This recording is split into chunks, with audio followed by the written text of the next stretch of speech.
encontros.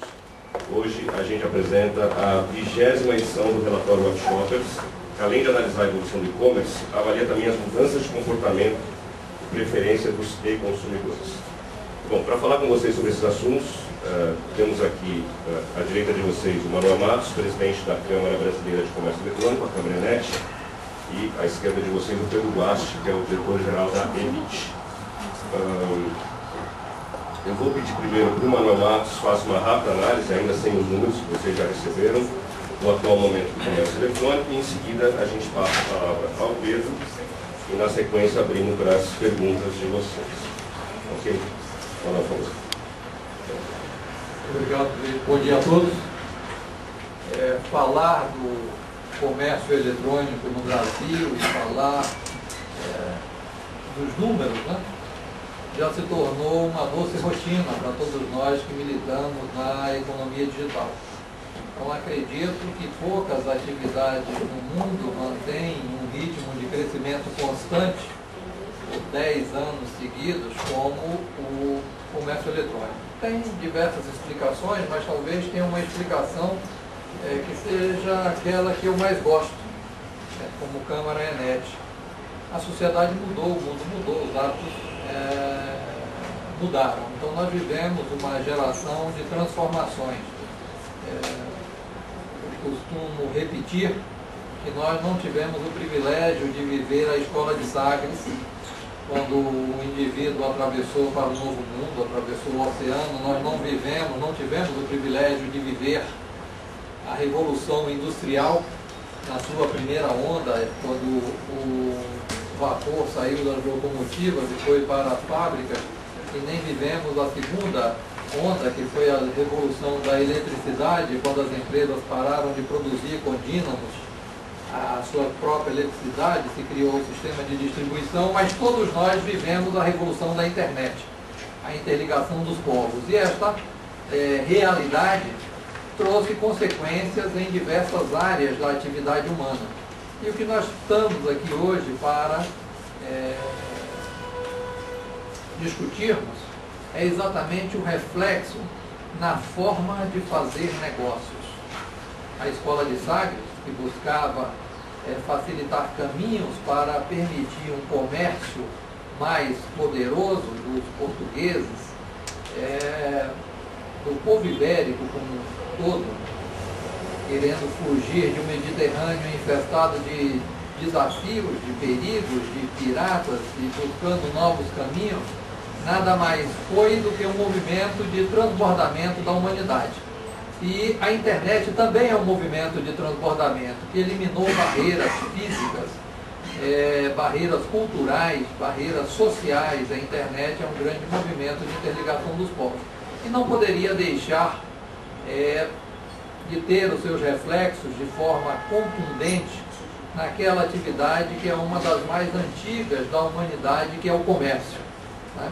Então nós veremos aqui hoje os indicadores, os números dessa evolução, mas eu queria também falar um pouco sobre tendências, porque nós da Câmara ENET acreditamos que na economia digital nós teremos o principal fator de riqueza, de geração de riqueza das nações no século XXI. Quais são as evidências que nós temos disso? Então, eu coloquei aqui uns pequenos slides, né, que nós estamos acostumados a ler todos os dias. Então, todos os dias, independente de crise, independente de situação econômica, no Brasil ou em qualquer país, o que você lê é o crescimento do comércio eletrônico, o crescimento das transações eletrônicas. Então, esta é uma tendência. E acredito que não é uma tendência do comércio, é uma tendência da humanidade. Os povos se interconectaram. Então essa é uma realidade, quis o destino que nós todos vivêssemos esse momento, que certamente daqui a 1000 anos estará sendo estudado, como estudamos hoje a Escola de Sagres, as grandes navegações ou a Revolução Industrial. Daqui a uma centena de anos estarão estudando o que aconteceu no mundo neste momento. Muito bem. Então nós temos tecnologias emergentes, novos paradigmas culturais e modelos de negócio emergentes. Eu queria simplificar isso em uma frase. Se nós olharmos ao longo da história do homem na Terra, tem algo que é imutável. A tecnologia molda a economia e a economia molda a sociedade.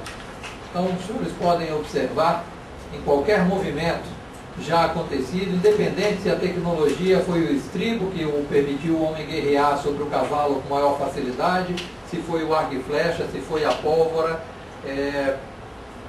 qual foi o artefato tecnológico que motivou aquela geração.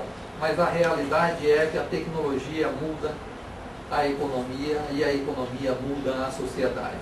E aqui nós temos diversos indicadores de tendências tecnológicas que certamente irão mudar a economia do Brasil ou de qualquer outro país e certamente irão mudar a sociedade, a forma como nós vivemos, a forma como nós trabalhamos, a forma como nos comunicamos, a forma como constituímos as nossas famílias.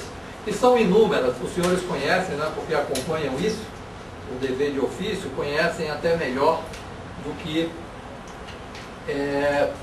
todos nós aqui. Mas quais são os fatores? Qual é o fator principal que impacta todas essas tecnologias? Nós achamos que é o tempo. Se nós raciocinarmos que há 10 anos, quando iniciamos esse trabalho, não havia Google, muito menos iPhone. E se nós olharmos hoje algumas dessas tecnologias que se consolidaram, a telefonia celular se consolidou com uma velocidade estonteante. E para aqueles, não para os mais jovens, mas para aqueles que têm um pouco mais de 20 anos de idade, o que nós escutávamos no início dessa tecnologia celular, isso não vai dar certo, isso jamais chegará no cidadão comum. Imagina, o motorista de táxi não vai ter um celular, empregada doméstica não vai ter um celular. Essa é uma tecnologia altamente discriminatória. E o que nós vemos hoje são 130 milhões de usuários de telefonia celular no Brasil. A internet também, em algum momento, se falava que era uma tecnologia discriminatória. Ao contrário, foi a internet que permitiu a democratização do acesso de qualquer cidadão à informação. Hoje as barreiras são declinantes e não tem tanto tempo assim. Então, nós podemos escolher qualquer uma dessas para falar. Wireless, banda larga de altíssima velocidade, desmaterialização de processos, processo eletrônico no judiciário, todos os movimentos do governo, do judiciário, da sociedade como um todo, dos bancos, do comércio eletrônico, eles levam para uma única direção. O mundo se interconectou. E o cidadão hoje, ele está a um clique de distância, não importa se no seu computador, no seu celular, daquilo que ele deseja encontrar. E isso muda radicalmente a forma como nós vivemos sobre a face da Terra. Os efeitos disto no comércio eletrônico serão discutidos dentro de pouco tempo aqui pelo Pedro Guasti. Mas esta realidade é imutável. Jamais o mundo será como foi ou como era 20 anos passados. Então, definitivamente, nós mudamos a maneira não só de fazer as coisas, mas nós mudamos a maneira de pensar, a maneira de ver o nosso próprio futuro. E se a tecnologia muda a economia e a economia muda a sociedade, qual é a tecnologia que permitirá um aprimoramento das práticas do comércio eletrônico? Porque sempre que uma tecnologia se dissemina, junto com essa tecnologia vêm os riscos, as ameaças. Toda oportunidade corresponde a uma ameaça e vice-versa, toda ameaça corresponde a uma oportunidade. Nós da Câmara Enet vemos uma forma consistente de mitigar riscos do comércio eletrônico chamado identidade digital. O uso da identidade digital tem crescido no mundo inteiro, no Brasil em especial, e há 5 anos a Câmara Enet adotou como um princípio